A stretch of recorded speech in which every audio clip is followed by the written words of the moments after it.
थोड़ा सा नेगेटिव रहा। और नेगेटिव इसीलिए क्योंकि आईटी स्टॉक्स ने दरअसल साथ नहीं दिया है तेजी का। यहाँ पर बिकवाली बनती दिखाई दी है। दिग्गज से दिग्गज और मिड कैप वाले काउंटर्स सब में प्रेशर बनता दिखाई दिया है। अब हो क्या रहा है, क्या ट्रिगर है इस बिकवाली के पीछे? एक्सिस सिक्योरिटीज के सीनियर आईटी एनालिस्ट ओमकार टंसाले जुड़े हुए हैं। ओमकार, स्वागत है आपका सीएनबीसी आवाज पर। क्या चिंता है इस समय आईटी काउंटर्स में इतनी बिकवाली क्यों?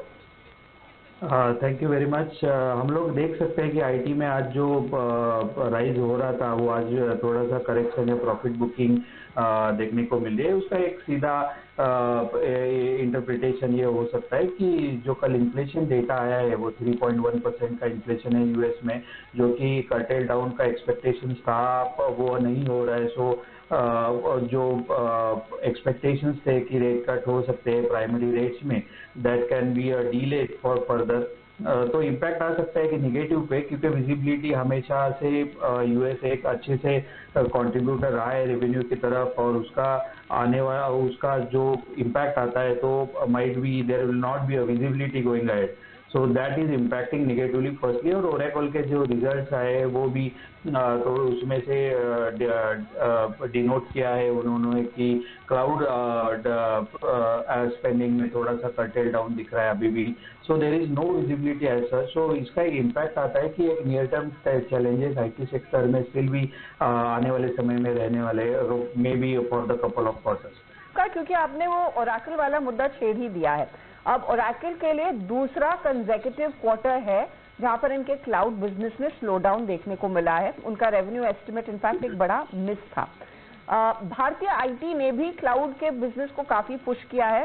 तो हमारी कंपनियां, स्पेशली दिग्गज कंपनियां जो डिजिटल फुटप्रिंट और क्लाउड सर्विसेज पर इतना फोकस करती आई हैं, कितना परसेंटेज ऑफ रेवेन्यू उनका क्लाउड से आता है, कुछ अंदाजा आप हमें दे पाएंगे?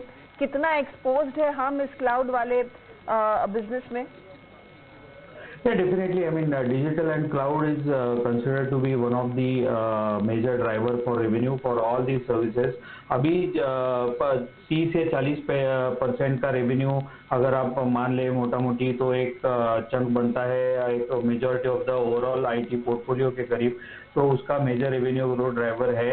लेकिन जब भी डिस्क्रिशनरी स्पेंड की बात आती है या फिर कर्टेल डाउन होता है तो क्लाउड ट्रांसफॉर्मेशन में थोड़ा डिले आ सकता है।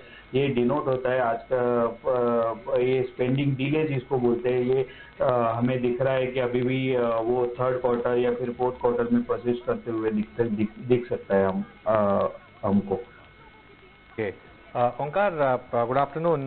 तो क्या ये एक बाइंग अपॉर्चुनिटी है? क्योंकि in the past, recent past हर डिप पर बाइंग आई है, और भले इन्फ्लेशन डेटा हल्का सा स्टिकी रहा हो, लेकिन एक्सपेक्टेशन तो बॉन्ड यील्ड के हिसाब से यही है कि रेट कट तो आना है, में से ही आना है शायद।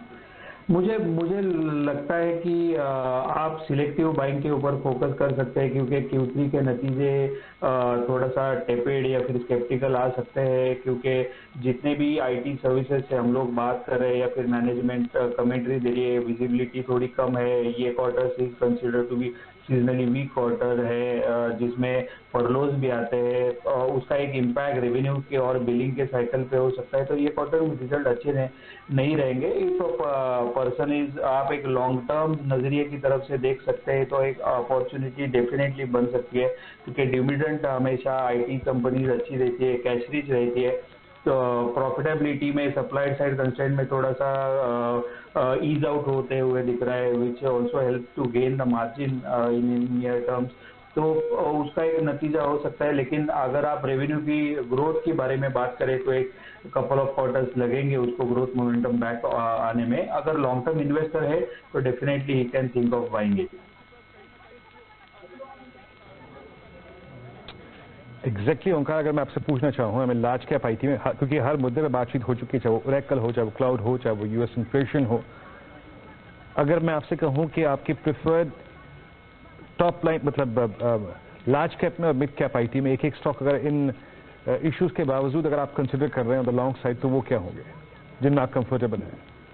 हम लोग ईयर एंड स्पेस में ज़्यादा देख रहे हैं, हालांकि वैल्यूएशन बहुत अच्छे है, लेकिन जो वैल्यूएशन बहुत हाई है as compare to traditional IT companies. लेकिन हम लोग फोकस कर रहे हैं अभी ईयर एंड स्पेस में। अगर आप लार्ज कैप की बात करें तो HCL tech is our favourite one among large caps, and mid caps की अगर बात करें तो KPIT and Persistent are two stocks that I prefer investors to buy on.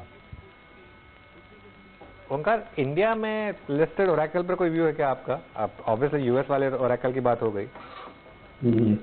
Listed Oracle पे इंडिया ओरेकल फाइनेंशियल पे हम लोग कवरेज नहीं है, यहाँ पर कवरेज नहीं है। चलिए ओंकार, बहुत बहुत शुक्रिया आज हमारे साथ जुड़ने के लिए और हमसे इस पूरे सेक्टर पर बातचीत करने के लिए। गौरांग, गुड आफ्टरनून, आपका क्या व्यू होगा आईटी सेक्टर पर और कोई स्टॉक जो आपके रेडार पर हो?